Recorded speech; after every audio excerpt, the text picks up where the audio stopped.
I think मुझे अंशुमन से बात करनी चाहिए। मुझे कहना चाहिए कि मुझे सगाई के लिए सोचने के लिए और वक्त चाहिए। ये ले ऑफिस का गेट पास, और यही मौका है, अभी चले जा, क्योंकि फिलहाल कृष जी जैसा घर में सब अमीरा की सगाई की तैयारी में बिजी है।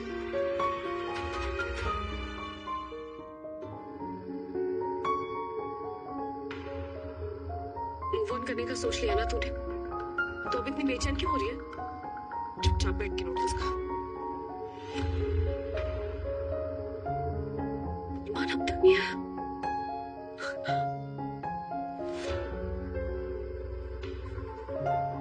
क्या उससे तेरी बढ़िया है? वो तेरी टेंशन ले रहा है? तू क्या बहुत खाली बैठी है जो उसकी टेंशन ले रही है? अरमान बच्चा नहीं है, उसे घर आना होगा, आएगा, नहीं आना होगा, नहीं आएगा, उसकी मर्जी।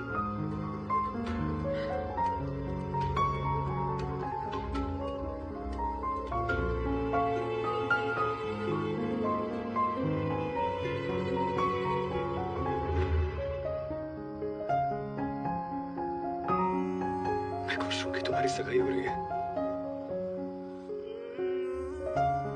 ये बिल्कुल कनेक्ट हो रहा है।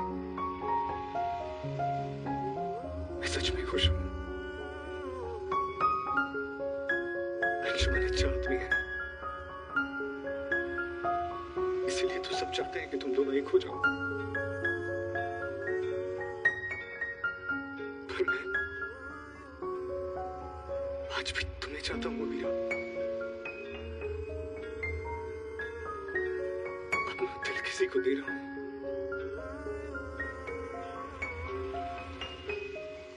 या थोड़ा तो दर्द होगा ना।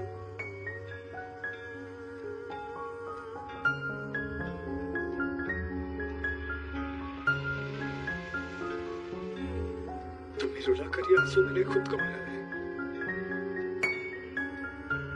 पर मैं तुमसे वादा करता हूं कि मेरे हर आंसू में मेरा दर्द नहीं, मेरी दुआ होगी कि तुम खुश हो। पर मेरी ये दुआएं मैं तुम्हें नहीं दिखाऊं, वरना तुम फिर से मेरा इंतजार करने लगोगी। सिली गर्ल जो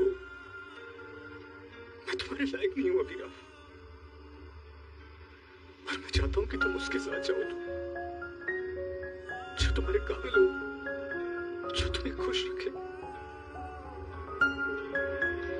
पर मैं तुम्हें जाते हुए नहीं देख पाऊंगा, तुम्हें किसी और की दुल्हन बनते मैं नहीं देख पाऊंगा, इसलिए मैं यहां नहीं रहूंगा।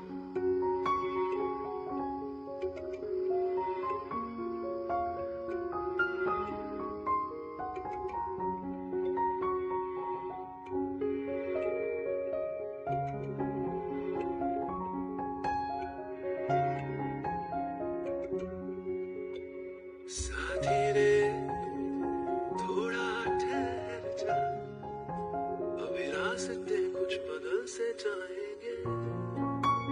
ओ साथी रे थोड़ा ठहर जा, ये पाँव भी हम समझ से जाएंगे।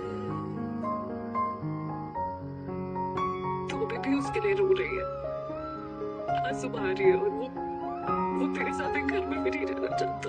मैं तुम्हारे साथ रहना चाहता हूँ, एक घर में। हाँ, मुझे एक छोटी सी फैमिली चाहिए थी, पर तुम्हारे साथ काश काश तुम मैं और बुकी एक साथ होते, पहले की तरह। एक टाइम पे तुम मेरी सच्चाई थी। लोगों के सपने सच होते हैं, और मैंने अपनी बेवकूफी से मेरी सबसे सुंदर सच्चाई को मेरा सपना बना दिया। मैंने अपने हंसते खेलते परिवार को बर्बाद कर दिया। I wish, I so wish कि मैं तुम छोड़ के कभी नहीं गया होता। फिर वही बरसात होगी और आशिक सारे धुल से जाएंगे। रोशनी दिन रात होगी और सब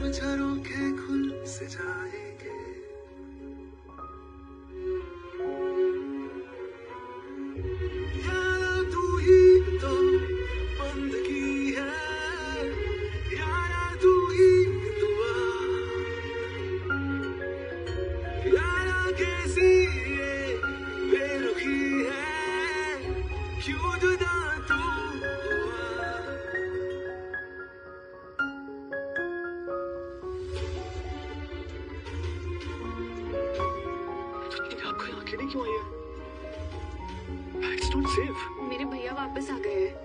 अब कोई मेरी तरफ आंख तो उठाकर दिखाए। कैसी है क्यारा? I missed you. इस 7 साल में मुझे एक भी कॉल नहीं किया।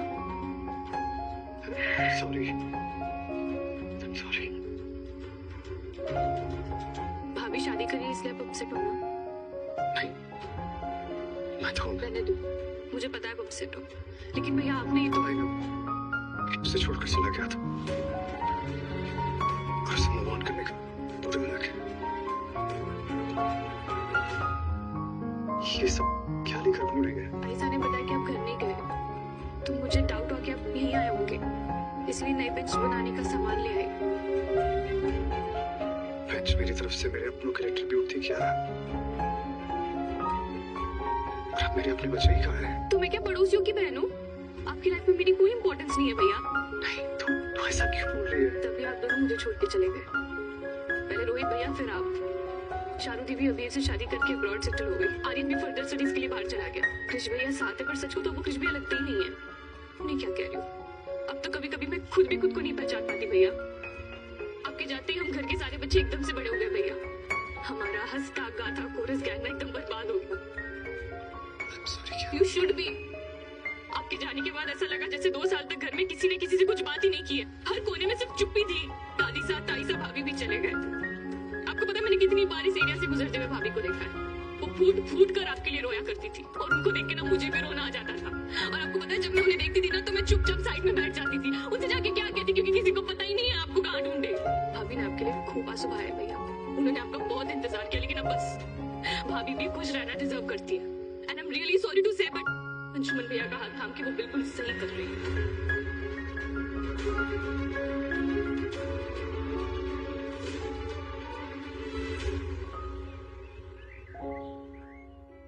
इतने साल में पहली बार मैं मायरा से दूर रहा, आज वो उदयपुर आ रही है। पता नहीं कितने सवाल होंगे उसके मन में, जैसे अभी तुम्हारे मन में है।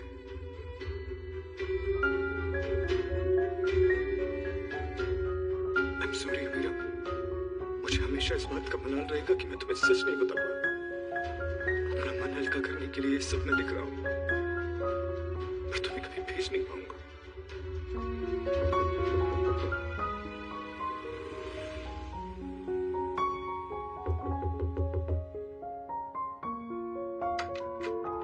मेरी बिल्ली का बच्चा, My Billy, yeah. प्लीज जल्दी जल्दी जल्दी आ जाओ।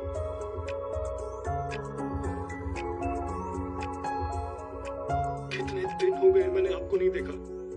चलो अब जल्दी जल्दी अपना फेस दिखाओ, फेस दिखाओ, फेस दिखाओ, फेस दिखाओ। देखो देखो वॉश करके आई हूँ। ज्यादा हंसो मत पापा, आपने इतने सारे डेज मुझे खुद से फाड़ के रखा। मुझे काम था बेटा, I'm sorry। Okay okay. पर अब आप आ गए हो ना, अब हम खूब मस्ती करेंगे। देखो तो टाइम क्या हुआ है? क्या टाइम हुआ है? It's tickle time। आप बेटी इतने दिनों की कसर दरवाजे में ही पूरी करेंगे। हम अंदर आ जाए बेटा। प्लीज आइए ना, प्लीज आइए। पापा आप रेडी उदयपुर में हो, तो क्यूट आंटी के हाउस में क्यों नहीं हो? क्योंकि मेरा कोई हक नहीं है बेटा। मैं मतलब मैं आपकी क्यूट आंटी को और परेशान नहीं कर सकता ना, बस इसीलिए मैं यही ठीक हूँ। भारतीय संस्कृति और धर्म में भगवान शिव और माता पार्वती का स्थान अत्यंत पवित्र और महत्वपूर्ण है। शिव संहार के देवता और योग के आदिदेव हैं, जबकि पार्वती शक्ति की प्रतीक और मां जगदम्बा है। इन दोनों की कथा केवल एक प्रेम कहानी नहीं है, बल्कि ये ब्रह्मांडीय ऊर्जा के संतुलन की एक महान लीला है। इस कथा के माध्यम से हमें संयम, भक्ति, तपस्या और जीवन के गूढ़ रहस्यों की गहराई का ज्ञान होता है। सती का जन्म और भगवान शिव से विवाह। बहुत पहले की बात है, राजा दक्ष ने अपने यज्ञ में सभी देवताओं को आमंत्रित किया, लेकिन भगवान शिव को नहीं बुलाया। कारण था उनकी पुत्री सती, जो शिव से विवाह कर चुकी थी। दक्ष को शिवजी का अघोरी रूप, भस्मधारी शरीर और श्मशान में वास पसंद नहीं था। सती अपने पिता के यज्ञ में बिना बुलाए चली गईं। वहां जाकर उन्होंने देखा कि शिव का अपमान किया जा रहा है। वह अपमान सहन नहीं कर सकी और यज्ञ कुंड में कूदकर अपनी देह त्याग दी। जब शिव को यह समाचार मिला तो वे अत्यंत क्रोधित हो गए। उन्होंने वीरभद्र को उत्पन्न कर यज्ञ का विध्वंस करवा दिया और दक्ष का सिर काट दिया। पार्वती का जन्म और तपस्या। सती के पुनर्जन्म के रूप में हिमालय और मैना की पुत्री पार्वती का जन्म हुआ। उन्होंने बाल्यकाल से ही शिव को पति रूप में पाने की इच्छा रखी और कठोर तपस्या आरंभ की। कई वर्षों तक निर्जल और निराहार रहकर उन्होंने शिव की आराधना की। शिव जो सती के वियोग में संसार से विरक्त हो गए थे, पार्वती की तपस्या से प्रसन्न हुए और उन्हें दर्शन दिए। उन्होंने पार्वती की भक्ति और प्रेम को स्वीकार करते हुए विवाह हेतु सहमति दे दी। शिव पार्वती विवाह।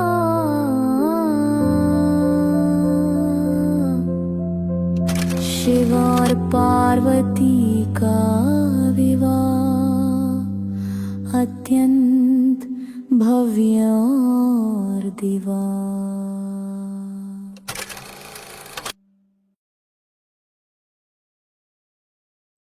एक छोटे से पहाड़ी कस्बे में एक युवक रहता था। उसका नाम था आरव। आरव बचपन से ही एक जिज्ञासु स्वभाव का था। वह हर अन्याय, हर गलती, हर विसंगति पर तुरंत प्रतिक्रिया देता। किसी मोहल्ले में झगड़ा हो जाए, किसी स्कूल में गलत निर्णय हो जाए, किसी दुकान पर किसी को कम तोल दिया जाए, आरव सबसे पहले आवाज उठाता। उसे ये विश्वास था कि चुप रहना अन्याय को स्वीकार करने के समान है। उसके पिता एक साधारण शिक्षक थे, जिन्होंने हमेशा उसे सच्चाई और न्याय की राह पर चलने की सीख दी थी, लेकिन साथ ही संयम और समझदारी की भी सलाह दी थी। आरव की मां अक्सर कहती थी, बेटा आवाज जरूरी है, लेकिन हर जगह शोर करने से बात नहीं बनती। कभी कभी मौन ही सबसे बड़ा उत्तर होता है। आरव मां की बात सुनता, मगर अपने विचारों में उलझा रहता। उसे लगता कि जो चुप रहते हैं वे डरपोक हैं। उन्हें ना तो न्याय की चिंता है और ना ही समाज की। समय बीतता गया। आरव बड़ा हुआ, कॉलेज गया और वहीं उसकी आवाज और अधिक तीखी हो गई। हर बहस में हिस्सा लेना, हर विरोध प्रदर्शन में आगे रहना, हर शिक्षक की नीति पर सवाल खड़े करना, यही उसका स्वभाव बन गया था। उसे देखकर कुछ लोग प्रेरणा लेते तो कुछ उसे उग्र और असहिष्णु समझते। एक दिन कॉलेज में एक बड़ा विवाद खड़ा हो गया। प्रबंधन ने कुछ छात्रों को अनुशासनहीनता के आरोप में निलंबित कर दिया, जिनमें आरव का भी एक मित्र शामिल था। आरव ने बिना देर किए कॉलेज के गेट के सामने धरना शुरू कर दिया। बैनर बनवाए, नारे लगाए, मीडिया को बुलाया, सोशल मीडिया पर कैंपेन चलाया। कुछ दिन तो काफी हलचल रही, लेकिन फिर धीरे धीरे सब शांत हो गया। न मीडिया ने ध्यान दिया, न प्रबंधन ने, और बाकी छात्र भी अपनी पढ़ाई में लग गए। आरव अकेला रह गया। उसकी आवाज गूंजती रही, लेकिन सुनने वाला कोई नहीं था। वह परेशान हुआ, हताश हुआ। उसे लगा कि इस समाज में बोलने वालों को कोई नहीं सुनता। उसे लगने लगा कि शायद उसकी लड़ाई ही गलत थी या फिर तरीका। इसी असमंजस में वह एक दिन पहाड़ों की ओर निकल पड़ा। वह चल रहा था, पहाड़ियों में घुसता गया और एक सूने से गांव में पहुंचा जहां मुश्किल से 10-15 घर थे। वहां उसे एक बूढ़ा साधु मिला जो एक छोटी सी कुटिया में अकेले रहता था। आरव ने देखा कि साधु बहुत कम बोलता है, ज्यादातर समय ध्यान में रहता है या अपने पेड़ पौधों की देखभाल करता है। आरव को कुछ अजीब लगा। उसने साधु से पूछा, बाबा आप इतने अकेले और शांत क्यों हैं? क्या आप समाज से भागे हैं? साधु मुस्कुराया और बोला, नहीं बेटा, मैं समाज से भागा नहीं हूं। मैंने उसे भीतर से समझने की कोशिश की है।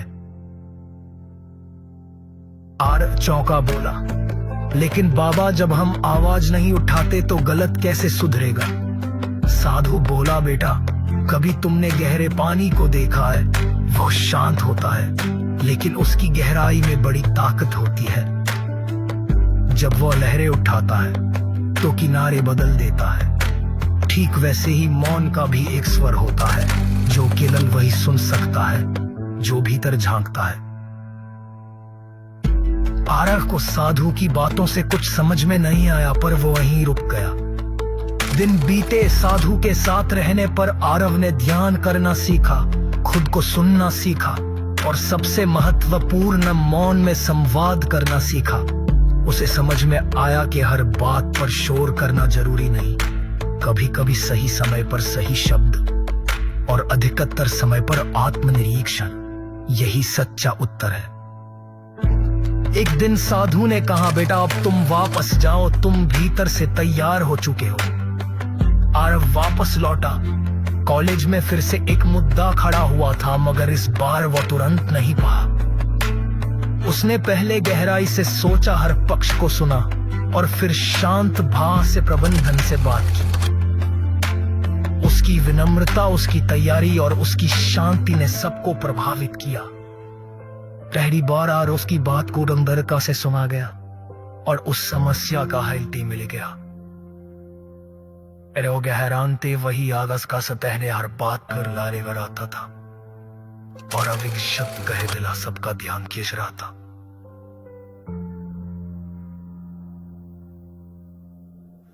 धीरे की पहचान ये बेदिकायफ विचारत और शटपलित फतनागे रोकने और गरी वो माती न्याय के लिए रहता था। मन शोर मचा कर रही पन की भीतर सता कर चकार शांति से उस सही टाइम सके शब्दों के साथ उसकी मां ने इतनी मुस्कुराते हुए कहा, अब तूने बामती शक्ति समझ गया। आरव में सिर झुका कर करा, हाँ ना, अब समझ में आया कि जब शब्द भी मग्न हो जाए तब मौन ही सबसे बड़ा उत्तर बन जाता है। आज आरव बेग बेरग वत्ता है, वो युवाओं को न्याय की राह दिखाता है लेकिन साध ही उन्हें सिखाता है चिखी कर की शांति और मौन का जवाब, ये सच्ची उत्तर है। उसकी कहानी अब उस कस्बे गया युवा के धंधे जो कभी कभी अपने गुस्से, अपने शोर और अपनी चुंदबाशी नहीं ये गोर जाते हैं कि मौन कोई कमजोरी नहीं, मंचुते गोल उत्तर है। और जब जीवन में विकर कौन जावे, जब शौर अपने ही विचारों को तगे, अब मौन मिलकर समझे।